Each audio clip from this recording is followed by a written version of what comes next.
Pokemon's third generation, Ruby, Sapphire, and Emerald are some of the most iconic games in the entire franchise. And for those that were too young or too dumb to hold a Game Boy Color, it might have been your first introduction to the world of Pokemon. And today, I'm going to take you on a journey through Pokemon Emerald using only shinies. But this ain't your run-of-the-mill version of Pokemon Emerald. Now, before we get started, let me tell you a little story of the olden days. If you were born somewhere in this time frame, there's a good chance you never had to wait for a game, at least Pokemon, to be localized. Back in the Dark Ages, anytime prior to 2013, Pokemon games came out in Japan months, sometimes years before they were set to release in the US, UK, Australia, or wherever you may live. So if you were a little Timmy who really liked playing Pokemon, you couldn't play the newest game when they first released. Now, Pokemon Emerald released in Japan back on September 16th, 2004, and wasn't set to release until May 1st, 2005 here in the US. So about an 8-month gap in time. So I was 5 when that was happening. So in my dumb idiot kid brain, I probably didn't even have a concept of what time was. But that didn't stop my mom from somehow searching the internet and finding a listing of Pokemon Emerald before it even came out in the US. Now, I'm sure my older brother played a very large role in this, but again, I was 5. And that's how I got my copy of Pokemon Emerald before anyone else in the US. Can I get a W mom in chat? Now, you may be noticing this copy of Emerald doesn't look right. This is what Emerald is supposed to look like, and this is my version. And that's because this is clearly not an official copy of Pokemon Emerald, making this a one-of-a-kind Emerald. So I started my game. Now, we have a choice. Which starter do we want to shiny hunt? Our choices are a little different than a normal copy of Emerald. Here we have Frog, F-Bird, or Wmon. While I agree Mudkip is a Wmon, my favorite shiny of the trio has to be Frog. If Pokemon Emerald is known for one thing, other than being the GOAT, it's the fact that the RNG in this game is completely broken. I won't go into too much detail about all of this, but basically, you can't just keep resetting your game in hopes of finding a shiny at 1 in 8/192 odds like you can in other Pokemon games. So if that's the case, how are we going to shiny hunt our starter or any other Pokemon for the remainder of this playthrough? Well, that's where RNG manipulation comes into play. I know a lot of people don't like RNG manipping Pokemon because it kind of ruins the point of the hunt, but since this is just a silly little playthrough of my bootleg copy of Emerald, I think we'll all be okay. And you'll see even more so why later. But to give you the gist of how this works, if you start your save file at a specific time, then look at your trainer ID, you can try and calculate what your secret ID is. Your secret ID is what determines what frame a shiny Pokemon appears on. So then you just need to do some trial and error. Hit the frame that's supposed to have a shiny, and if it doesn't, then you just try a different secret ID. By the way, I'm getting all the secret IDs and the frames that I'm supposed to be hitting by using a program on my computer called PokeFinder. And I'm also using another program called Eon Timer to help me hit the correct frame. If you want a much more detailed guide on how it's all done, check the description for I'm a Blissy's video that I used to help me figure it all out. Now, I'm making this all sound a lot easier than it actually is, but eventually, after hours of attempts... Oh! Let's go! Now, if you keep up with my community posts, which you totally should, subscribe, you would know that I posted this screenshot of when I found my shiny Frog. And that was a fake. The shiny itself wasn't fake, but the game it was found in was a lie. But before I explain it all to you, let me tell you about this video's sponsor, Raycon. Father's Day is right around the corner, and I know for sure you didn't get your dad anything yet. I mean, what can you get a guy that seemingly has everything he needs? Oh, I don't know, maybe the Raycon Everyday Earbuds? With their active noise cancellation, 32-hour battery life, and ergonomic design, you aren't going to find a better pair of earbuds on the market for such an affordable price. Plus, you could go to buyraycon.com/Thumbus to get 15% off site-wide. Now, that's a deal your dad can definitely get behind. Or buy them for yourself if you just want a pair of earbuds. And they come in a variety of different colors, so you can get whichever one fits yours or your dad's vibe the best. For me, I went with purple because that's my favorite color. You can also get your earbuds a protective case, which comes in a bunch of incredible designs. Not Not only does it look great, but these cases support wireless charging too. So you don't even have to take off the amazing design to get a 90-minute battery life with just a 10-minute charge. Which is perfect for me because something I've been getting into more is running. I pop in my Raycon everyday earbuds, tune out the rest of the busy noise, listen to my music, and start running. And I even saw a Bunnelby during my run. So what are you waiting for? Again, go to buyraycon.com/Thumbus to get 15% off site-wide. And I even found a second Bunnelby. Okay, so I started this hunt on my bootleg copy of Pokémon Emerald, but was almost immediately faced with a massive hurdle. In order to figure out what your secret ID is, you need to know which frame you hit, and the only way to do that is if you know your Pokemon's nature. And just like everything else in this game, the natures aren't exactly self-explanatory. If you had to guess what nature this is, what would you say? The bootleg game clearly shows it as calm, so what's your educated guess? That's exactly right, it's quiet. What about this one? It's bold. Calm doesn't equal calm, but bold does equal bold. And what about this one? Or this one? Or this one? Or this one? Or this one? And I think you see my point. So now you may be asking, well, how did you even figure out what the correct natures are? And my answer to that is I'm getting there. So imagine you're me trying to figure out what your secret ID is. Well, if you are me, you go and look it up and find out that you can figure out your secret ID if you get your save file onto PK Hex. If you don't know what PK Hex is, it's a program used to put Pokemon into your games through nefarious methods. Okay. So how do you get your save file onto your PC? Simple. You go online and you buy yourself a GB operator. Then put your game in and let GB operator do its magic and make a copy of your save file. Except what you fail to realize is that this is a terrible, bad boy, evil, not official copy of a GBA game. And therefore, GB operator can't properly read the cartridge. Okay. So you go find a different piece of equipment that should be able to read a non-official cartridge, buy it, then put your game in, and get a copy of your save file. And bada bing, you can now load it on your PC. Oh, you've got to be kidding me. Okay, using our new fun equipment, we can nefariously put a Pokemon with every nature onto my only official copy of a Gen 3 game, Sapphire. And now the only problem is that I somehow have to initiate a trade from this copy of Sapphire to this copy of Emerald. Miraculously, I did somehow find a GBA linking cable that I didn't even know I owned. So for once, things are looking up. Then I just needed to start a trade and was finally able to decode every nature in the bootleg Emerald. So now I can finally figure out what my secret ID is, right? Oh God, I wish. Let me give you a quick example of how this works. Let's say I'm shooting for frame 2000. I put that into Eon Timer. When the timer runs out, I press A and I get my starter. I check its nature to see if there's any frogs with that nature nearby the frame I'm supposed to hit. And just to double check, I put in the stats of the frog to confirm which frame I hit. Except, after plugging it all in, the frog I have isn't anywhere near the frame I'm supposed to hit. And no, this was not a one-time problem. I tried to hit the correct frame for probably over 20 hours, and it was never even remotely close. So after that, I got in my own head. There's two possibilities in my mind. One, I'm really bad at doing RNG manipulation, or two, somehow my copy of Pokemon Emerald doesn't have the broken RNG that every other copy of Pokemon Emerald does. But the only way for me to figure that out is if I had an official copy of Pokemon Emerald, and fortunately, my friend has a copy that he let me borrow, hence the one I showed before. And with the exact same setup, the RNG manipulation on this official copy was actually working as intended. So I very well may have a very special copy of Pokemon Emerald here, but we'll talk more about that later. And that's how I got the shiny frog you saw before. Now, all I had to do was trade over the shiny Trico, and finally, after, I don't know, like 30 hours, I can start playing the game. We head up Road 101. By the way, routes are called roads in this game. Make our way through Daoji and up to Road 103, where we can fight our rival, Chunzi, and her F-Bird. Since our starter was traded from an English copy of Emerald, its name is now Treek instead of Trico or Frog, which is kind of a bummer, but something that hopefully resolves itself when it evolves. We can now travel west to Road 102, where we encounter our first non-rival trainer battles. We got Pants Child with his Pie Dog, Insect Boy with Burbug, and my personal favorite, Miniskirt, and her F-Mon. We then enter, this place and meet up with our paw and other rival, Dewford. Dewford is given a needle rat, which sounds like a disease, and then tries to catch me, a human. How can I catch you? Can you tell me?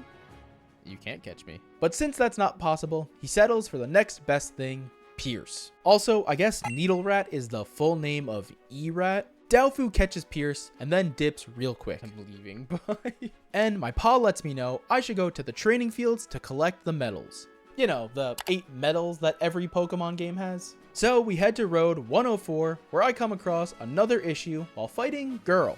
Since this Trico was traded to us, I'm not the original trainer, and because of that, and it reaching level 10, it no longer likes listening to me. But we keep on keeping on into the forest, where we run into this gentleman who asks if we've seen the Fruitmon. I can't say I have, but then this other guy says it's aged. We fight the water burr, get a sup ball, then leave the forest, and eventually make our way into old water. Gross. I head straight into the first training field, and Treek evolves into Beefrog. Unfortunately, its name still shows as Treek in battle, so that's a big womp. But I take on Fishy, her 2 stones, and her LXmon. And although my Beefrog doesn't like listening to me, we make it out with relative ease, getting us the Dragon Stone medal. As soon as we get out, the water BR guy runs past us while shouting dash. It seems he stole baggage from our friend in the forest. So we chase after him to Road 116, where we fight more Pants Child, a schoolboy, and some Shan Nan, making our way to Tej Tunnel. We fight, and I save Beck and the baggage. I get another sup ball, and then get to meet the chairman, which I gotta say, this has nothing to do with the bootleg, but I love that the character just stands on his furniture. And after, I can head back through the forest and ask old Ji to take me to the town of our next training field, Shan Mu. But before taking it on, I'd like to hunt for another shiny. So I went back onto the real copy of Emerald, grabbed the old rod, and started fishing. But that's where I ran into a familiar issue. I was searching for a Tentacool on frame 7000, and every Pokemon I found, after plugging in its nature and stats, wasn't even close to the Tentacool I was looking for. But this time it was on the legit copy of Emerald. And that's when I discovered this pesky little option. Your game can use multiple methods to determine a Pokemon's stats. I have no idea what determines the method, and after trying to look it up, I was just more confused. But using method 4 instead of method 1, I was able to find a shiny Tentacool. But that got me thinking, was it possible that if I just switched the method, I could actually find out what my secret ID is on the bootleg game? Well, unfortunately, the only way to find out would be to delete my save and start over from scratch. I thought about it for a bit, and ultimately decided it would be better to try again from the start. Part of the reason I want to show off this game is for all the silly little names that the Pokemon have. And if I keep trading them over from the official copy of Emerald, it just wouldn't be the same. So I am once again in this damn moving van. And now, using method 4, the stats were making more sense. And after another 2 hours of attempts... Oh shit! Oh my god! We did it! We did it! Yes! Oh my god, I finally cracked it! Yes, yes, yes, yes! We got our frog! Our real frog. Now, with my shiny frog, I can actually play the game. Another great thing about this is that now that I'm the original trainer, Frog will actually listen to me. And when it evolved, it had its proper name of Beefrog. So I did all that stuff again and made my way back to Shan Mu. And I was once again graced with a shiny Tentacool. Yeah, baby! Now known as Kaneka. With my 2-man team, I went through Cavern, where I found my new favorite Pokemon. Kathy. And I made my way to Daihao, where he tells me about rocks or something. I then took on the second training field's leader, Gutai. Now that I have a Beefrog that actually listens to me, the gym was a cakewalk, taking down his Brawn, TKmon, and S-Bear. And for my troubles, I'm rewarded with the Nike medal. Then old G takes me to K, where I fight some people on the beach, like Sailor and his S-Gull, or Driftmaid and her world record rat, eventually making my way into Kai Yi City, where there's some familiar faces that have taken over the museum. We fight and... Oh. Oh no. Carvana, or better known in this game as Bia looks like it went through a paper shredder. I have no idea why in this game this Pokemon looks like this, and as far as I'm aware, it's the only one that does. So I have a bit of a confession. I played through this copy of Emerald once before, back in 2021, and when I was attempting to figure out my secret ID with the GB operator, when it didn't work due to the fact that this bootleg copy might have some corrupted data in it somewhere, this guy was the first thing that my brain thought of. So, you know. Fair enough, GB operator. Anyways, we take care of business here, and now I can head up to Road 110, where I spend some time in the grass. We can find Elmon or Coolin here, but what I'm really looking for is Walk F, which I catch. Walk F has the move Sweet, or better known as Sweet Scent, and this changes everything. If I'm standing in grass or in a cave, I can use Sweet to immediately initiate a battle. So now I can basically shiny hunt any Pokemon I want anywhere using RNG Manip. So that means it's time to find our next team member. You would maybe think this is where things started getting a bit easier, but actually the exact opposite happened. I wanted Sableye the most, but after spending a few hours back in the cavern, only finding Tinies and SP bats, I turned my attention back to Road 102 and attempted finding my very own Pierce. That also didn't go very well. So I went back to Road 110 and tried finding an Elmon. This also didn't work. I was having such a hard time hitting the correct frame that I again thought something was wrong, and made my way back onto the legit copy of Emerald, only for this to happen. Oh shoot. Okay, it is, in fact, possible for me to find a shiny in a cave. So now I just have to figure out how to actually do it on the other copy of Emerald. You have got to be kidding me. It's fine. It's okay. I was gonna catch it. It's okay. This is the same Grovyle that was giving me pain not listening to me for so long, and it just murdered a shiny Sableye. Even though I failed that shiny, it gave me the confidence to keep trying in the bootleg version. And eventually... It's real! It's real! Let's go! With our newest team member, Yaml, it was time to venture further into Road 110. I battled some loved, twins, and wrestle and goot player. I haven't talked much about Pokemon moves, which are also horribly translated, but Yaml probably has one of my favorite move names that I've seen. Yeesh. Anyways, then I made my way into this house where I met the most mysterious person in the neighborhood. I completed the cut room and was gifted with something really special. Usually for doing this, you get a rare candy, but me, I got some cheese. Get cheese? I'm sorry. What? Let's go. We got some cheese, baby. A sharp cheddar. I also saw my least favorite Pokemon, Squirrel. After, I continued through Road 110, where Chunzi was waiting for us, with her new team of S-Gull, F-Bird's evolved form, F-Bird, and Cumon, which my team of All-Stars was easily able to handle. Further down the road, I met Superman and Iron Man, and then, just a bit further, Ilvleaf City, the home of the next training field. But first, Dewford would like a word. This fight always makes me feel terrible, but since the translation is so bad, it's like I don't even realize I'm being this kid's sleep paralysis demon. So I head into the training field and make my way to the leader. Why are you here? He leads with Thuba, and I send out Yaml. My strategy here is to just use my favorite move, Yeesh. And when that fails, I send out Beefrog to use Abzo, which, if I do say so myself, is a pretty good strategy to take care of his Thuba, Elmon, Sansi, and THmon, granting me the Daki medal. Directly after that, I can head north to Road 111, take on a few more battles, and then onto Road 112, where our next hunt will begin. And I'm getting pretty good at this whole RNG manipulation thing, because... Oh, first try! I'm getting so good at this. Niki. Bada bing. The shiny actually looks pretty good in this game. And with Niki, we can continue the journey into Shortcut, and then making our way to Road 113, home of some of my favorite music in the entire franchise. With the trainer battles on this road, I encountered some new Mons, BHmon, Gasbo, GSmon, B, and P-Rat. Then I made my way into Ha-G, and immediately left to go to the next road, where I once again attempted a shiny hunt. And now with Lark in hand, we can head into fall and meet the lava group for the first time. And I'll just let the dialogue speak for itself here. Don't let off persons who hold up lava group. Wait, lava group. You have many ways to go. Ah, water fight group. Came too. Are you Thumb? We meet in museum. I thought you were member of lava group. How about join us, water fight group? Sure.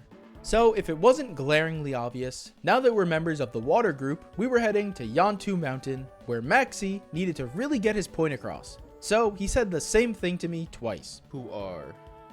Is that you disturbed the actions of water fight group recently? Haha. Will you disturb us? Aren't you just talking to me? What? Bro just repeated himself. What? Wait, why did he say it twice? Oh, I'm sorry. I mean Sanbu. Okay, sorry, Sonbu. He has a BL dog, Baku, and SP Bat, which my team of elite shiny mons handles easily. And before leaving the mountain, I buy myself some FE cakes, and then make my way into Fei Yin. This is home of the next training field, but with my Kanaka and Niki, it was cake. Just like all the cake I just bought before coming here. Mincy never stood a chance, and the only new mon she had was Kumon. And with that, we now have the Magic Force Medal. As soon as we leave, we run into Chunzi, where she gives us the Gao Goa, which lets us into the desert. The desert has some cool mons, but what I'm really after are the fossils in Host Island. So I make my way all the way up and grab the nail fossil. Then make my way all the way back to our favorite place, Old Water. This is where I'll revive the fossil and attempt to get myself a shiny Scop. Also, it seems like the proper name for Old Water is actually Gold Water. I like Old Water better. This hunt is most similar to the starter hunt, and unlike the starter hunt, this didn't take me hours and hours. It was only about 20 minutes. Woo! We did it. Scop. Now I can go fight my dad.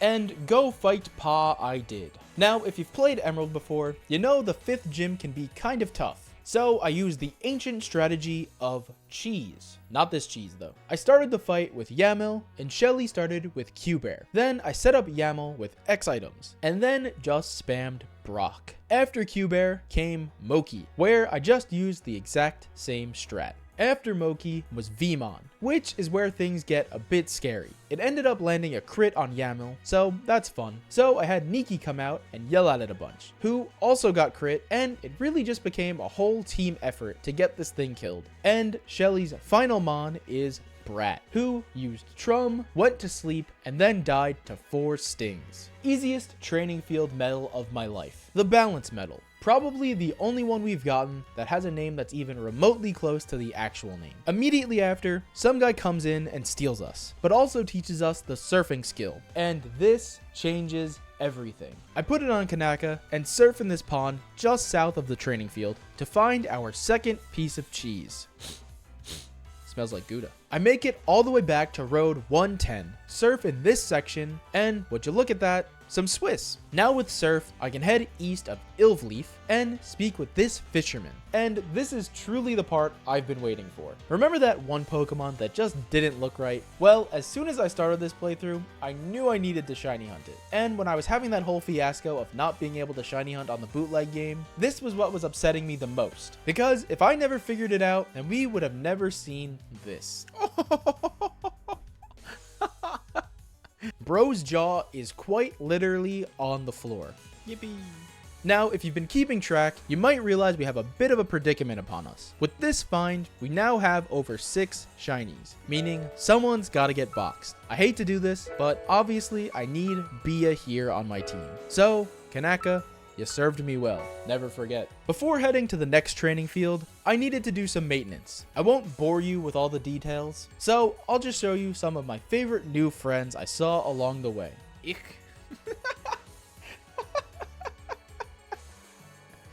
Ich. Oh my god, this game is delightful. It's so funny. Ich. Ocean just like my house. A May of brothers. Yuck. I will never get old.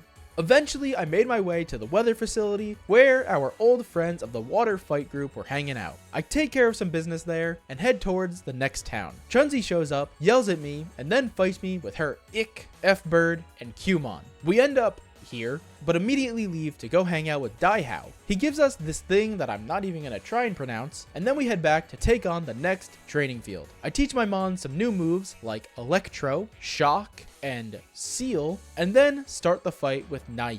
She leads with Lark, and I lead Scop, who uses the new move Seal to murder the little cotton ball. I then use my very own, much prettier Lark to put Ick to sleep and bring out Yamil to shock it. Her next Mon, Neck, gets greeted with 2 Electros from Bia. I feel like I'm just saying gibberish trying to explain this. Her next 2 Mons, Blark and H-Bird, gave me a lot of trouble, but I was eventually able to scrap my way through it. And with that, we now have our 6th medal, the Chow Hua medal. Next, we made our way south, taking on a bunch more trainers, including the game's mascot, Pcom. Everyone's favorite guy, Pcom. I stopped in Tian City to heal and grabbed our old friend, Walk F, because I was going to shiny hunt again, this time at the hill. Shit. Why did they say that? There's lots of ghosts, like Doll, so I went to the top floor and found myself First try, except it was the second try, but it doesn't matter. Let's go. Mon Ball. Now, I already have Yamil, but Mon has better stats when it evolves, so we'll be using him from here on.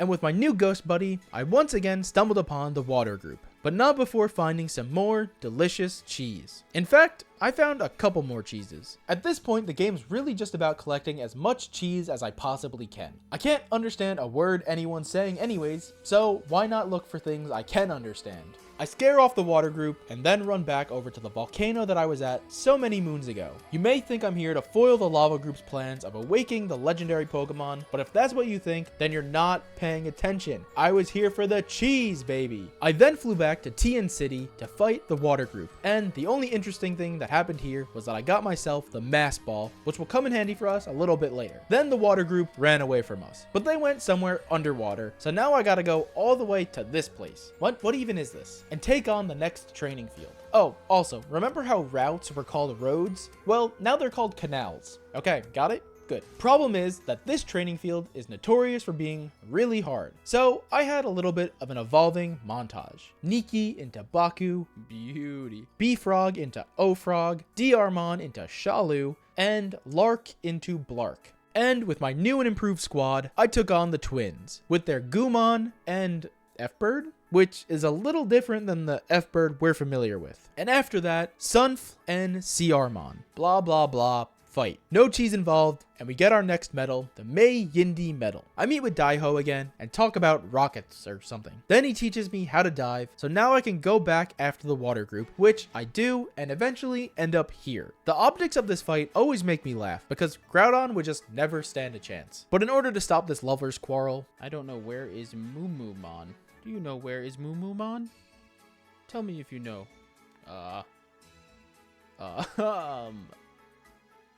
Suhil? Sunset Mountain? Don't take a joke. Make a good thinking. I'm sorry. I don't know. Is he at the pole? Okay. I make my way to Skypole to get a grown-up's help. Then make my way back to Double D and all is saved. Everyone can live happily ever after. Before taking on the 8th and final training field, I need to shiny hunt one last time. So I made my way all the way back up Skypole to hunt the illustrious shiny Moo. And of course, this last hunt gave me a bit of trouble, but after a few hours,